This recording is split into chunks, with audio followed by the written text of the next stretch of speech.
Robert? Thanks. Okay. Hey, I'm Robert Yang. I'm talking about local level design, not postmodern level design. I changed the name without telling the moderator. Also, I haven't timed this talk, which is something a moderator wants to hear too. Robert Yang, there's my Twitter. I teach at Game Center as well as Poly IDM, as well as Parsons New School for Design. And this is Stardate something something. I'm a nerd, sorry. Okay, let's start. What's the chairiest chair you can think of? What's the most chairful chair ever? Top left. Top left? No, that's not that chair. No.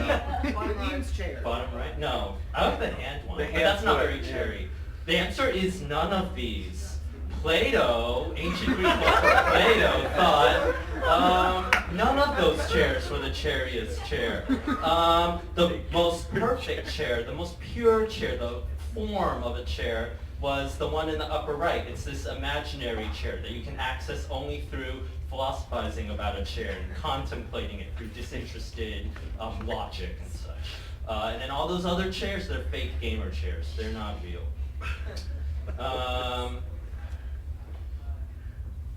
We can kind of extrapolate this general idea of what formalism might mean from that idea of Platonic forms. So say you're looking at the Parthenon, one day. What is the Parthenon really? Well, you can extrapolate what the Parthenon is. Oh, it's made of these columns. These are the different parts of what a column is. How many types of different columns are there? 3. 3? Oh, you all did your homework. Yes, the answer is 3. No other types of columns are possible. So you can imagine ancient Greek architecture is very formalist in these ideas of what architecture is supposed to be. And then those two bottom guys in the bottom right are still thinking about chairs. I don't know what the deal is with that. Those are tattoos.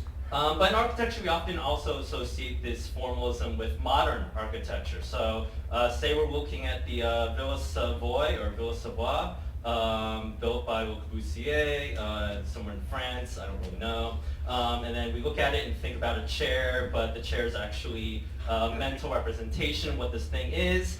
And then we come out with that beautifully rendered drawing in the upper right, right? That's what the building is, right? But notice how much that drawing, that idealized idea of what the building is, how much that leaves out versus the actual building, right? Where's the grass in that drawing? Where are the colors? Are there trees around that? Is that part of the building or not? So formalism is trying to kind of extrapolate what we mean by these significant forms, the main parts, the underlying structure. Level design for video games also operates in much the same fashion. So on the left, that's a level called, I think, like Wetworks or something from Call of Duty 4, and that takes place on a cargo ship. We might look at that level and think, what is the underlying structure? What's the universal form of that level? And most level designers would say that that kind of drawing, kind of in the upper right, the layout, the floor plan, what we might call a gray box or block out in level design, is the ultimate form, the underlying universal structure of that level. Not the rain, not the color, not the fog, it's the structure, it's the shapes.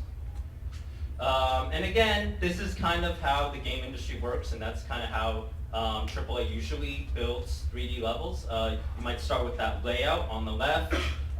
Maybe that gets handed off to a concept artist later. Concept artist paints over it, and then we end up with that gray box in the bottom middle. The gray box or block out is what's usually thought of as doing level design. And then that stuff on the right, that's not actually level design. That's an artist drawing on top of it, making pretty shapes. That's not real level design, you would say. The real level design is drawing the layout and then gray boxing in 3D, and then that's it. But what is a chair, really, right? So on the left, what is a chair, like on the left, there's a famous story about a farmer who was denied permission to build horse shelters. So he didn't build a horse shelter, he built some chairs, right? There's nothing against building some chairs, right? Except those chairs clearly aren't chairs, right? And yet they are chairs, right? So, but is that a chair? Whoa.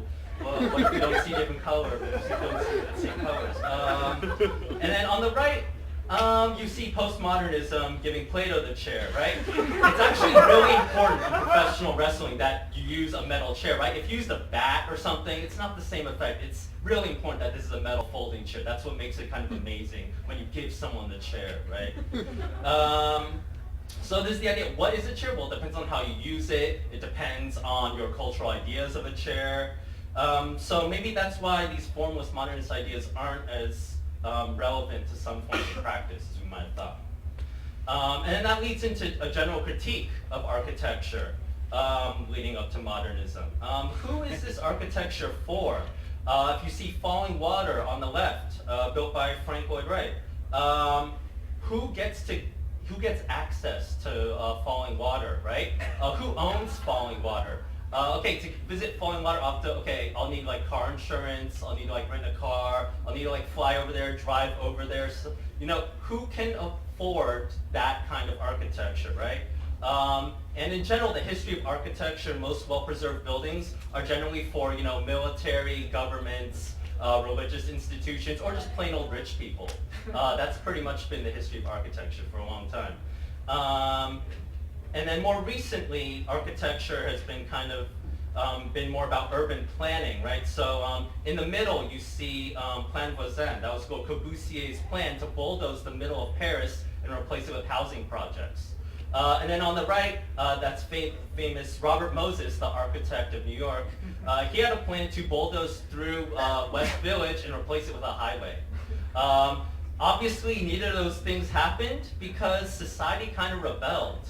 When architects and urban planners thought they were bronze, godlike philosopher kings who knew what was best for everyone and knew the universal form and shape of society, people said, nope, no you don't.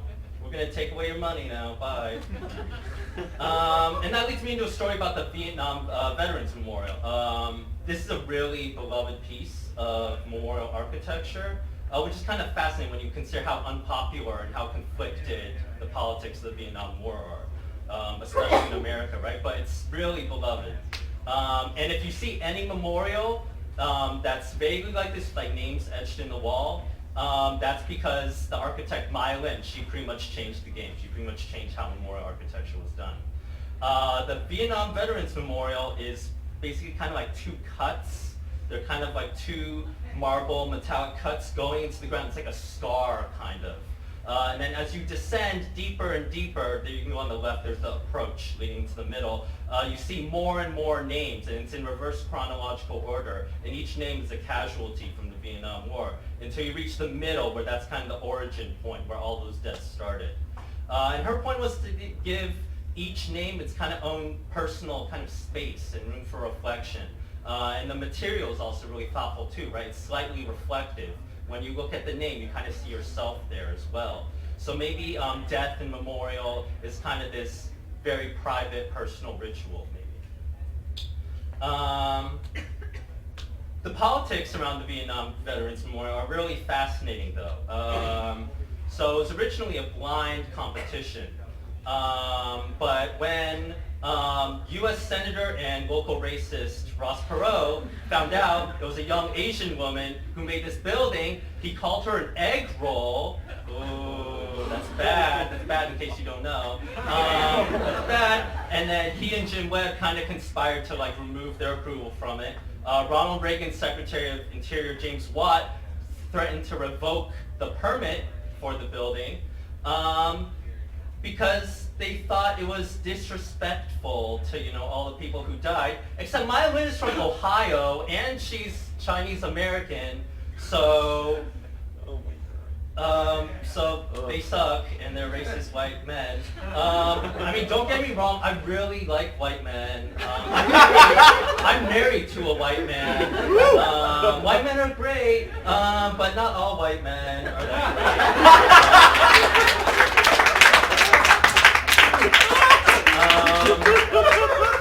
So they thought it was bad, and they wanted to put this giant tacky statue there. That's the statue pictured there. It was sculpted by this tacky sculptor named Frederick Hart. He's there in the upper right. If you see tacky statues around Washington, D.C., he probably sculpted them.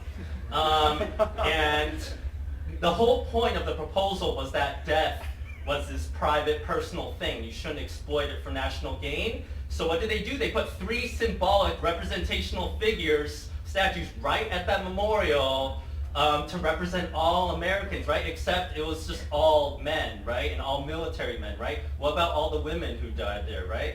I guess they don't get a statue? I don't know. So Maya Lin didn't attend the dedication of the statue. She was really pissed off. She felt like they were trying to destroy her vision, and they were. You know, it was a compromise, and by compromise, it was destroying her vision. So I think that's kind of why formalism has died a little, because even racist white men have to admit there's politics surrounding structures that have nothing to do with their form, right? This is a perfectly good proposal until they found out it was a young Asian woman, and then things hit the fan, right? So maybe if level design is an example of this, maybe we need level design that acknowledges context, players, and politics. Maybe this could be called local level design, which is something I just made up just now.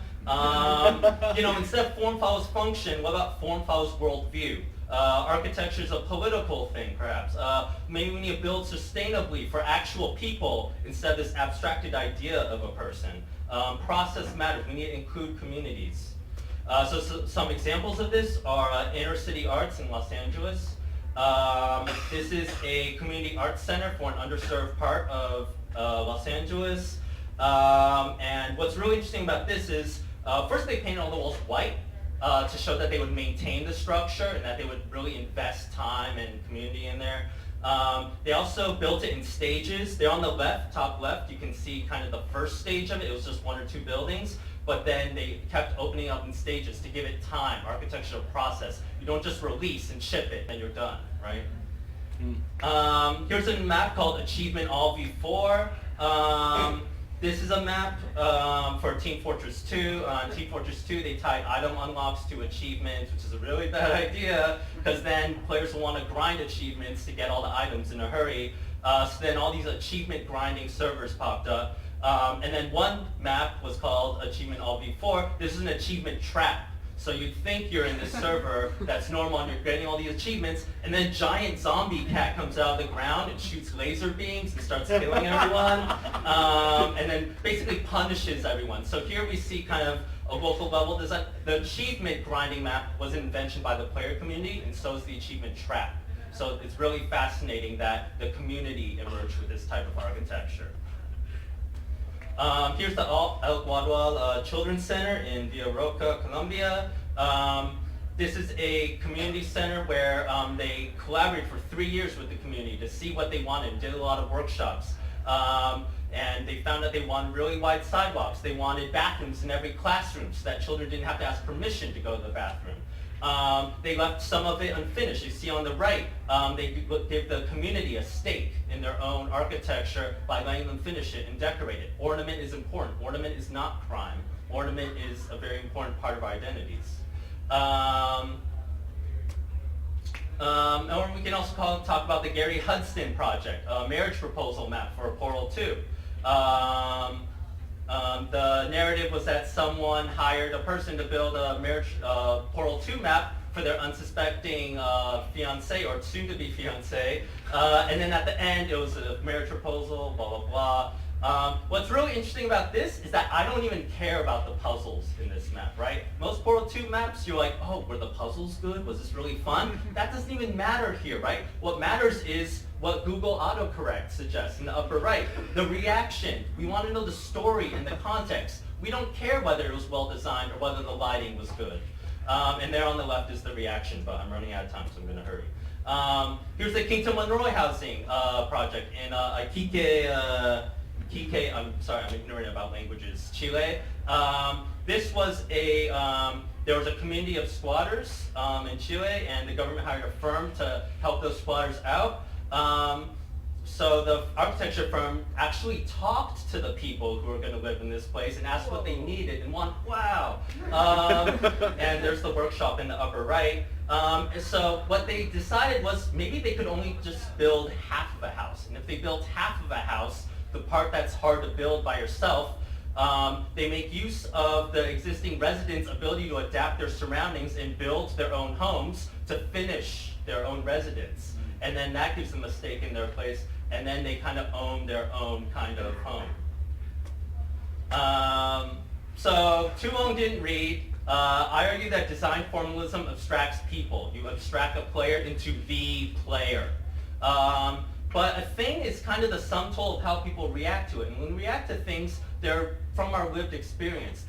It has to do with how we experience that thing, all the things in our life that happened before it. So maybe a more compassionate formalism might collaborate with people as a process. Instead of imposing something, a level is a set of walls. A Counter-Strike level is a set of spawn points and choke points, right? Maybe a Counter-Strike level doesn't have to be like that. Maybe if you talk to players or you make maps for your local player community or your clan server or whatever, that map can be about something else. Maybe you can put photos of each other in your maps, right?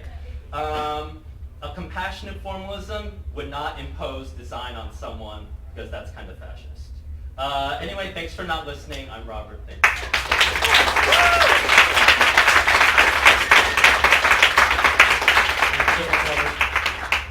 It's a great talk. Our next speaker is all the way from Ireland, Llaura. She's a game maker who's made an excellent game called Curtain. If you've not played it, it's in the arcade on the large screen.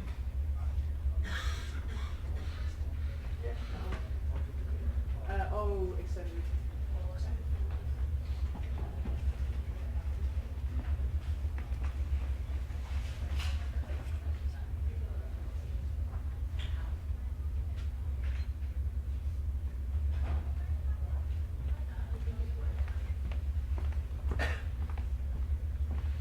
No, that's not how it works. No? Then you need to be No, just pick up the SJ.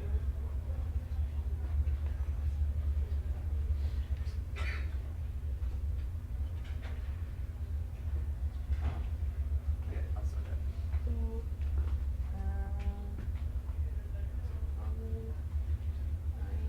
How do you do the screen thing?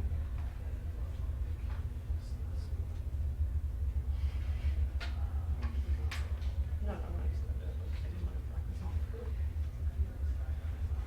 Like this. Shoot. Sweet, perfect.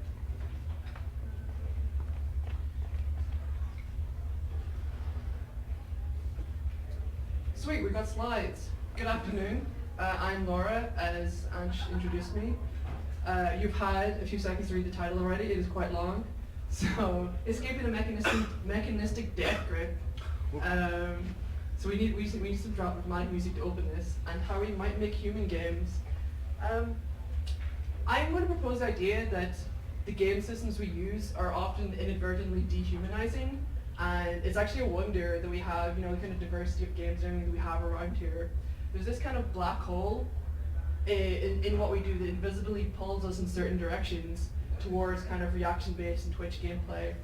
And it kind of comes from, it's not even that it's the industry that exists or the culture, but there's some deeply ingrained assumptions that we have around what we do that we don't really question. So, first of all, how do systems have this effect on us? So systems is a pretty broad term. Essentially, some people use words like gameplay and mechanics, but it's how we interact with the game, and how the game or the video game interacts back in response to us. A video game is made up of lots and lots of little systems, and then it can combine to, you could call the whole thing as a whole a system as well.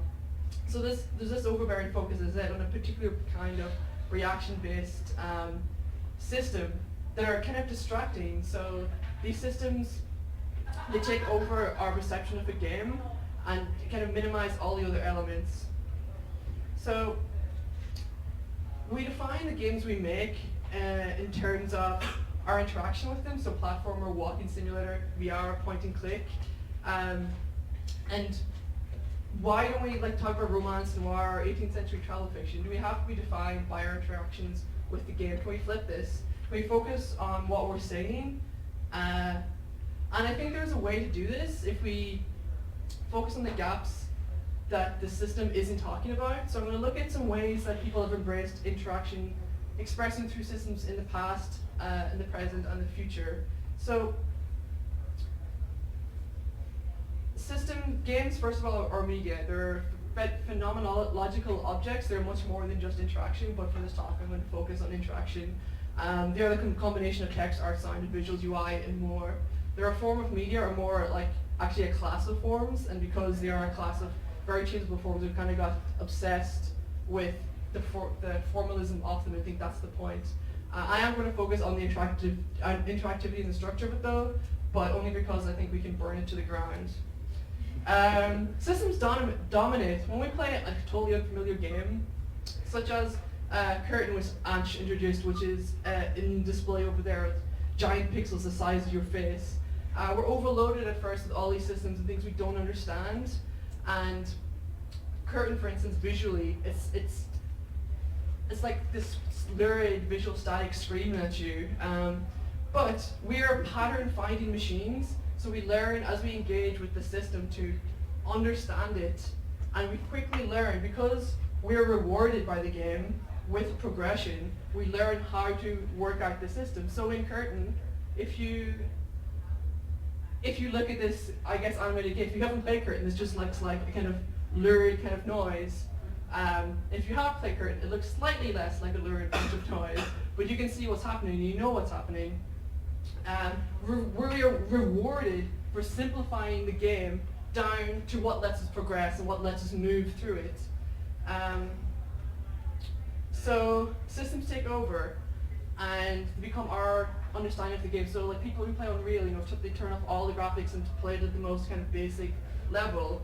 And the problem with that is, if you want to make a game about some kind of personal subject matter or something, if the system kind of distracts you and takes away from that game, then that's a huge, it's a trivializing kind of aspect. And the systems that these games kind of use are entirely unrelated to what we want to express and get across. I mean, these kind of game interaction-based video games are very good at panic and excitement, but you wouldn't really read a novel that's like exciting the whole way through, that makes you like be scared the whole way through. Even in like a horror novel, there's moments in pacing that kind of breaks that up. So these kind of games we're making, they're kind of like nonsense games. They're kind of distractions that avoid us thinking. And I love these games. I mean, I love Michael Bro. His work is amazing, and I mean, he does experiential stuff as well. But it's totally cool. This is what you want to make. But if you want to have an expressive game, you kind of have to start thinking about what we're actually doing. There's only so many times we can have like, I'm using the shooty in my game ironically. We have more like ironic postmodern shooty games. Then we have like sincere, like actually meaningful stuff. So if you want to hear like different voices, then we kind of have to reject the kind of ingrained assumptions that we have about everything. And it's the things that are the most important. This is stuff we don't really realize. Like until Galileo, people just assumed like, oh, things float up and things fall to the ground because they have to go to their rightful place. So I'm going to talk about some of the assumptions we have as I move through this. And yeah, okay, so one way people have got around this is minimal systems. So to prevent systems taking over, we've removed as much goals and reaction gameplay and reward structures as possible. We create games in which we just exist, and in which the other aspects of the game, the art, the sound, and everything can come across. And this works really well. We reject the exceptionalism of games, and we free ourselves to create other kinds of experiences. Twine is a really good example. So we've started getting like really personal games, really interesting stuff from Twine, both because it's been accessible, but also because it's shooting stuff, so it's possible. Twine, it isn't interesting because choices. What makes Twine interesting is the flavor. So the flavor is, as games are multimedia, like phenomenological objects, it's the sound, it's the art, but there's also flavor from the interactivity. So clicking a link, you start to be able to pace the story, or the way the text appears, or the macros, which like put relationships between the words. And then there's the idea of invisible systems. So in systems where we're working in kind of genres like that are really established, so like that they don't come across kind of overbearingly, like RPG-like games. I was actually reading a really great essay by the critic AVB last year, Be Gentle If You Know How to Be Gentle, and she was considering why so many of the games she covers are these RPGs, because they cover the kind of topics that a lot of games don't cover. But it is because they have this focus on just experiencing and being in the world that other kind of games don't have a chance to. Obviously this could be, again, an invisible system, might be a walking simulator, etc. But what's interesting about these, from a formal perspective, isn't that, oh hey, it's a minimal form, hey, we haven't seen that before. But no, it's that the form lets other kinds of aspects of the game come through. However, like, games are interactive, and if we're like minimalizing what we can do, then I think there's more potential for embracing interactivity and the possibilities of it. So I'm going to talk about a couple of ways people have tried to use interactivity in the past. So one way is simulations, and the system itself will express everything you want it to say. So The Sims is a game about social interactions. It's not really, it's a game about resource management. Games are, again, strangely resistant to being reduced to a system. So because we have the art and the sound and stuff of The Sims, then the social interaction stuff comes out. But if you play the game over and over and over, it is a game about resource management. So if you're making a simulation game about love, for instance, perhaps two people get married, they have a child, or they could adopt a child, etc. You are leaving stuff out by creating this simulation. You're reducing the full picture of what you're trying to express.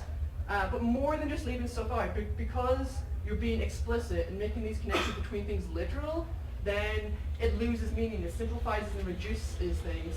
It cuts corners, and it doesn't actually tell us anything. Are you doing this? No, that's not me. Anyway, so it dehumanizes what we're doing. So The Sims, the most interesting stuff that came out of it was... Cheers. Sorry? So this is a different workshop. Okay, so the most like human game story that came out of The Sims was this thing called Alice and Kev, which was made in 2009. And it was a kind of diary series of these two people, but that wasn't told through the game, that wasn't the game itself. That was outside the game. Because, yeah, the game itself, it is just resource management. So simulations kind of reduce things. I mean, Robert's talk covered this really well. Another approach that people tried was metaphor. So this is one step removed. So we've also seen the bottom left slide already in Natasha's talk. I actually love this picture of Jason Rohrer. Like, he makes interesting stuff, but this, like, I love now then, like, 7 years later, like, the art game movement in 2008 feels really kitsch, and like, so it feels like a whole lifetime ago. This picture, like, makes me think of can computer games make us cry. Anyway, so game systems that represent what we want to say, but indirectly. So, hey, maybe balancing work life is like a vertical maze, or life is like a horizontal maze, or a relationship is also like a horizontal maze, but now you have somebody with you and you can't get to as many places, and it's a bit awkward. There's all the possibilities of what you can possibly say. Or all mazes. Yeah, it's amazing. So, okay, this is rad kind of, it's a name, it was really exciting in the future, but yeah, it's obviously a bit limited. And although aspects of it have been incorporated in other people's games, as a thing exists by itself, it's kind of a novelty. And more to the point, it again, you have literal connections, and it reduces meaning because you're making literal connections between things. You get this kind of aspect, or when you suddenly realize, oh, okay, so what he's saying is that a career is like a maze, and sometimes you have to like it makes it difficult or something. Then because it all rests in one metaphor, you just get like a kind of so what syndrome. Okay, 5 minutes left. Where it works is in the gaps. So I'm gonna like suggest a third way, which is illustration, to create games through anecdote. So like if you want to make a game about love, like this is what you do if you're writing. You wouldn't say Jessica loves Emily. You would say Emily waited at her locker every day and watched Jessica walk by, so people can interpret and the meaning becomes bigger. So if you do that in a video game, perhaps you're like in a cafe. This is a game by Pirac, a really great French developer, and you look around, you catch somebody else's eyes, and you both look away. And you're letting people interpret from this little moment. So by not like making literal the thing and killing it, then it's open and people can interpret it. So this has obviously existed for a while, but like this is Deus Ex Machina, and I mean, like the last bit I'm going to talk about, what Deus Ex Machina did, which was more interesting, which is the next step. So, and obviously people like Nina Freeman have had these vignette games as well. Every game is kind of a series of states, so it's how the whole kind of juxtaposes together. So in the same way that an animation is a series of images which create like greater meaning, then a game is like a series of states which create greater meaning. And rather than having these like considering like the game as one kind of system, it's actually all these interlocking systems, whether it's the menu into the thing, but you can make it so much richer. So same Super Mario World, the level is completely recontextualized by the world map around it. But what if these were individual systems themselves? So Deus Ex, like, it works really interestingly in that by de-emphasizing one super powerful system, then one, you're not letting the system take over, but now you're starting to juxtapose between them. And we suddenly start to be able to express things that aren't limited in scope, essentially. So instead of creating these super complicated like scenarios that take, thousands of people because they are built to such a high specificity for a very narrow niche kind of audience of the hardcore game, then it also gets rid of this kind of problem where it's a lot more prompt, a lot more easy to make stuff, because all you need to create an interesting experience is just interaction. It's not challenge, it's just like playfulness and feedback, Like say like Super Hexagon by Terry Cabin, what makes that game interesting? That game you're just hitting left or right, it's a one-dimensional game. But it's what he does with the flashes, etc., etc., etc. So you can do that with any game. So the focus on challenge and interesting is completely misguided. All you need is feedback to give a sense of life to your experience and a sense of kinesthesia. So in conclusion, people like this exist. So 50 Short Games is a series of games by Stephen Murphy. And Stephen LaBelle, also Cara Ellison, wrote a really great article recently about like it's 200 plus games, like the fluency in structure and in your interactions they do. They combine scenes against other scenes, and they have interactions which are just there to engage you essentially.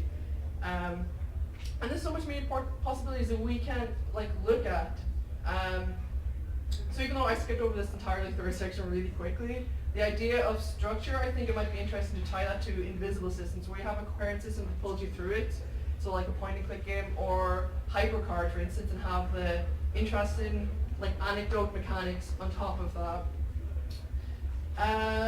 So lastly, I just want to say to go over my points really quickly. Rethink your interaction, rethink your mechanics. So consider all the systems in your game. Do they need to be gamey? If you are trying to express something with your mechanics, if you say it directly, again, if you try to simulate it or try to metaphor it, it's going to be flat. If you try to capture something directly, you won't get there. But if you try to say things indirectly, if you try to let people bring their own experience out of it, or try and pull from the anecdotes or from the feelings that you express, then they can sing and they can say so much more. For instance, like a horror game. If your horror comes from the game mechanics, for instance, like the fear of death, then as soon as people kind of understand, as soon as their mental model gets around how you're like making them scared with the threat of like losing their health or whatever, then they'll lose the fear. But if the horror comes from outside the system, if it comes from the ambience or other aspects, then it will stick with you.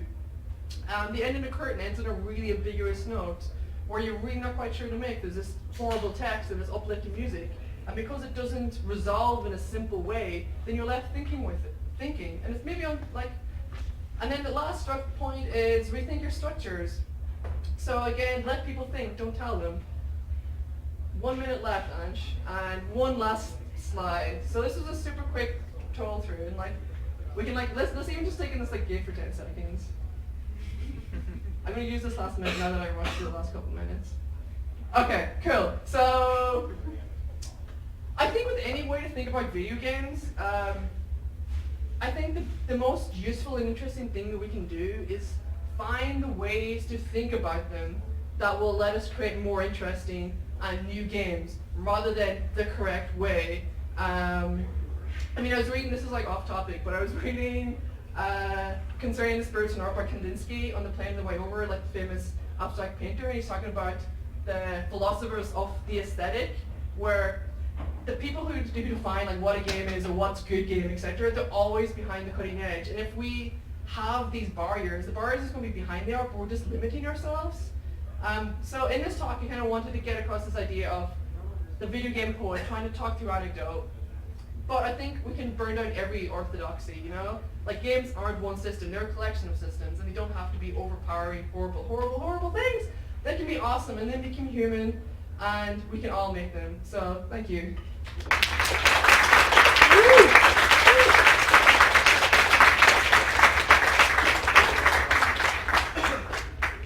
We have around 15 minutes for Q&A, so the speakers can join us.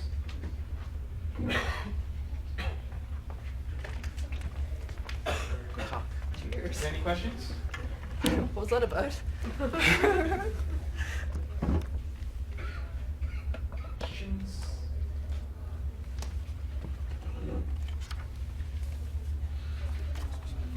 You are kind of like absorbing. All right, I'll ask. All right, Brian. So those were great, three great talks, really enjoyable. I guess, Robert, I really wanted to ask you about the myelin. Okay. That particular slide. Thought it was interesting, the contrast between myelin and Frederick Hart. And I mean, I get it that formalism has been, is that Plato was wrong. We no longer think about these idealized Platonic forms, and formalism in the contemporary scene has become a kind of it's just purely pejorative. It was always mostly pejorative, but now it's kind of purely pejorative as meaning just this sort of demonic other that we. Oh yeah, in architecture it's definitely pejorative. Yeah, across the board it's usually pejorative. Now in painting now there's like zombie formalism. And Yeah. It's actually quite good. But Yeah, I like zombie formalism. Yeah, zombie formalism is pretty good. But it's weird to me when I look at myelin compared to Frederick Hart. I mean, and in terms of a kind of less pejorative use of the term formalism as meaning more like an interest in underlying structure, an emphasis on the abstract form of the thing instead of the representational surface. Myelin is obviously a formalist, and Oh, Frederick super Hart formalist, yeah. is obviously. But then you show that slide, and you're just like, oh, and myelin is obviously great, and Frederick Hart is tacky, and that's why formalism is bad. So I just think it's a little bit confusing in that respect, right? I think I was trying to say that the reaction. No, myelin's super formalist, right? Okay, like good. angular That's forms, but clear from this slide. Right? I misspoke. You're right, Frank. Is that what you want to hear? But I was saying the reaction. I want to reclaim The myelin. reaction to her was not based on the merits of the structure at all, right? It was based entirely on her identity and Right. insulting her identity. That's also a difference between formalist as a kind of abstract emphasis of underlying structure versus formalist as insensitive to Right. cultural context. As dogmatic or strict. Right, yeah. because no architect today believes that they deposit a building. The architecture is all about a response to the site. That's the kind of language that they use. They don't always collaborate with inhabitants. I think that's going an extra step. Those are wonderful examples that you showed. But myelin is certainly a response to the site on a physical and a cultural level. So yeah, it's interesting how she's aesthetically a formalist, we might say, with a narrow sense of what aesthetics means, but she is culturally incredibly smart about her cultural politics and how she's representing this idea of the Vietnam War and one's relationship to it. You're right, Eric Zimmerman. But I would also say, Counter-Strike, you introduced me to Volcano and FMC1, and those guys, they're state-of-the-art Counter-Strike map designers. Those guys are incredibly in dialogue with the community of players. Oh no, yeah, I think Right. Valve is actually pretty good with CS:GO. Yeah. They consulted the player community a lot, and a lot of like map science and design science emerging in that community is like from the competitive scene. So I think that is kind of cool. Like they're actually building it up with the players. So I would say that's a good example Yeah. of that kind of thing. Do they have any questions? Alex? I think like a lot of the discussion that's happening right now is like the difference between formalism as like a tool versus formalism as like an emphasis of what's important about a game. But I'm wondering, like, that's kind of an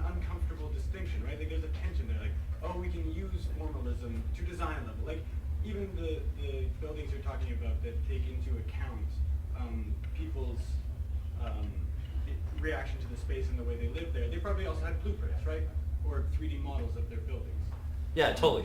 So how do all of you resolve this kind of tension between not wanting to look at games from a purely formal perspective, but also making use of formalism? Because I think there is a tension there, right? So that's for all of us? Yeah. Okay, I just talked, so maybe someone else talk for a while. Did you want? Okay. I mean, it's just a perspective, you know? Like, it's just not being dogmatic and not stuck to it. If you can gain useful stuff from looking at it from a particular point of view, you know, there's obviously, like the Jesse Shell lens, book of lenses, you know, like different perspectives. But I feel like even within that, there's like so many unquestioned assumptions that he has about what he does. But as long as, yeah, you realize you're coming from a particular perspective. So the idea of procedural truth coming out of the system, you know, if you think you are coming from a place of like objectivity and non-bias, so the system itself will express something true. No, you have biases. You know, you're probably a middle-class white dude making a video game, basically, and you're just not aware of your own biases. Or it is the system itself that you are letting speak through yourself, you know, the power structures that exist in our society today. So if you think you're being objective in that sense, no, the biases, you're just not aware of them. So I think you can use these tools and stuff as a way of viewing what you do, but always be aware that there's going to be multiple perspectives on what you do, and those perspectives will also change with time and be recontextualized.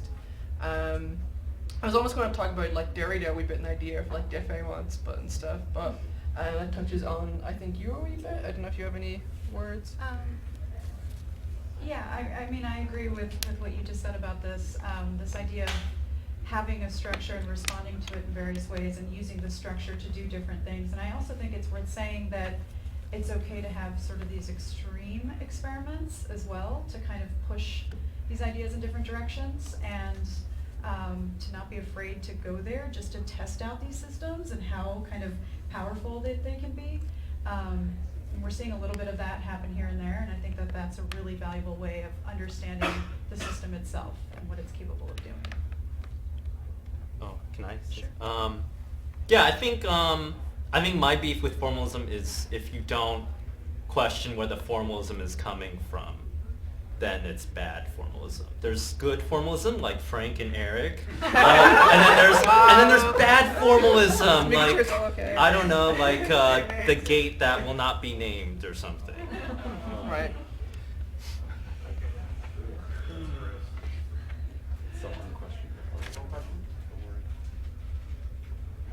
Question for the last presenter about, Sweet. I feel like we're kind of talking about as like kind of a subtext in games, Mhm.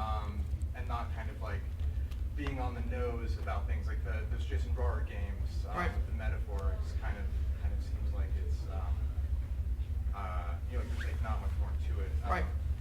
So yeah, that my takeaway from that was sort of like, you know, subtext is something we can try to go after, and one way to achieve that, as you said, is like ambiguity. Mhm. But that can kind of, you know, the way you use a lot in other media too, but like in films, I might end on an ambiguous note, but you know, you can't just have like the profound thing happen at the end. I mean, there's subtext that can happen throughout. So I was wondering if you could talk more about like some more specific ways to engender kind of procedural subtext Right. throughout the game experience, not just at the end. Okay, so I mean, again, I focus on the interaction. I think subtext is, you know, if you want to get stuff across, games again are, you know, a combination of sound, sight. You know, it's how we experience and process these objects. I was focusing on particular, and getting subtext across in that is easy. You know, people have had subtext in books for a while, so to do it in text is not like a huge leap. I was thinking about how we could get subtext across in the mechanics themselves, and I think it's you can have just interesting engagement with. Actually, no. Have you played Stick Shift? Stick Shift is pretty good, but I mean the subtext is pretty bare. But then there's a whole other element with the random chance of like the cops pulling you over, which was really interesting. I think it's you have to like think about what you're saying and what you're writing, and so Yeah, I think you can create engaging experiences and not to be focused on the gameplay aspects of it, but the subtext itself. I feel like if you are with a very pointed, I have to get the subtext across, then it is going to come flat. That is the metaphor thing that they kind of point to. But I don't know. I mean, I think you have to think about it because it's going to be different in each aspect. You know, it's like poetry. You know, it's not like you can't just say how do you like express a specific thing in poetry. You know, it's always going to depend on the context of what you're trying to say and come out from that point of view. Like if you can write a poem about what you're trying to say, then that will like take you then you can make a video game about it, I guess, essentially, you know. Or if you can describe it in if you can describe what you want to say in words, then you can just like write it. Like why don't you just write it? But what you're doing with all these different elements is getting at this kind of idea from a different angle, you know. So if you have, for instance, your music is saying the exact same thing as your visuals, as your sound, as say like in a Spielberg film, you know, where it's like it's telling you be sad, be sad, be sad. Then it's all coming from one direction, then it's going to be completely two-dimensional. It's not getting at something. But if all these are coming from different angles, so if your sound is saying something different to your visuals, to your interaction, then you start to have a fully formed thing because they're coming from different angles. This thing that you couldn't express otherwise. And I think I think that's, does that answer your question in any ways, or thoughts you can pull out of that? Yeah, no. Okay, cool. Think about it. Yeah, definitely. Cool, sweet. Anyone else want to add to that? We have time for one last question. Just call out. Yes. Okay, so I think there seems to be this overall trend in the discussion about using rationalism and rationalization to create abstract systems and analyze how we can use and architect systems to not just give entertainment, but also a kind of like higher purpose. Something that's maturing from entertaining systems to culturally aware and empathic systems that actually are in unity of like using your mind and your heart and caring about your players. So I'm just wondering how that occurred for you. Like, were games always these empathic system for you that was all about how you were going to feel something, or did you gradually go from like playing like something more abstract and more for adrenaline and kind of like primal feelings towards like something that's more empathic and more aware of people and context of people? I don't know if that makes any sense. I said that was really long. No, that was really interesting. So yeah, were we always thinking and playing like, I guess, empathetic games? I mean, and I think it's interesting. I think the way we played games when we're kids is very different than when we kind of grow up and grow older with them. Right. So a lot of the interest in, I guess, independent work for the last few years, and I'm particularly like thinking about Lilith, who creates these like bizarre 3D spaces, and they're kind of her experience of they're kind of her recreation of how she remembers these games being, these like bewildering 3D kind of like spaces, and how she moved through them, and these hazy kind of being lost in them, because the game is telling you very direct kind of commands and like things to do, but you're just a kid, I guess, and you're kind of like fumbling through this, and you're looking at the dead weird ends and like the odds and ends of it, and you can, I guess, for a lot of us, or some of us, you know, we can find solace in that, or we can find a kind of empathy in it. But I think kids are strange, and like the way we play games when we were kids is very different than when we were older. And I think, yeah, I don't know if you want to add to that. Okay, yeah, sure. Yeah, you could say that like maybe every video game is actually like conceptual art. Like every video game is a piece of conceptual art that's like trying to reconfigure your brain in a certain way. Like there's a great Tumblr, I think it was called like video game maps drawn from memory or something like that. And then it's like people trying to redraw what they were, the, you know, maps and levels and games experiences they had. And like it's just totally wrong or something, right? Or they'll be like, okay, this level goes here. I don't really know what to draw here. Oh well, whatever, right? I think a lot of experiences with video games are kind of on that level, where it's kind of mediated by our thought and experience just because it's being filtered through all that, right? That's kind of a cop-out in an answer, I guess, though. But I think one thing to add to that, which it really reminds me of, is the idea of shipping in like kind of fan communities, you know, where people will read into these like narratives and these stories like what they want to see, whether it is like same-sex relationships or like just like, you know, romance relationships between characters in it, because that's kind of what they want to see themselves reflected in it. And I think that's more prevalent when you're younger and when you're a kid. And so then when you kind of get to, I don't know, a bit older and you start want to create it yourself, you know, you want to create these experiences for real and for explicitness rather than just kind of reading in it and imagining it anymore, which like you feel a bit less able to do. Okay, I'll add one more point. I kind of want to build on these two comments. I also think it kind of goes back to this idea of what the player brings into the experience and this relationship we have. And we do this with all media. We do this in every experience. They take time, they take concentration, they take all sorts of things. They require a connection, or else you stop doing it altogether. So that changes as you get older. It changes as you start to play more and more games and you start to expect different things and you start to realize that the medium can provide a lot more ways of accessing different experiences or helping you create different experiences, whether or not they're imagined or, you know, if they imitate real life. I don't know if that's... All right, that's all the time we have. Thank you so much.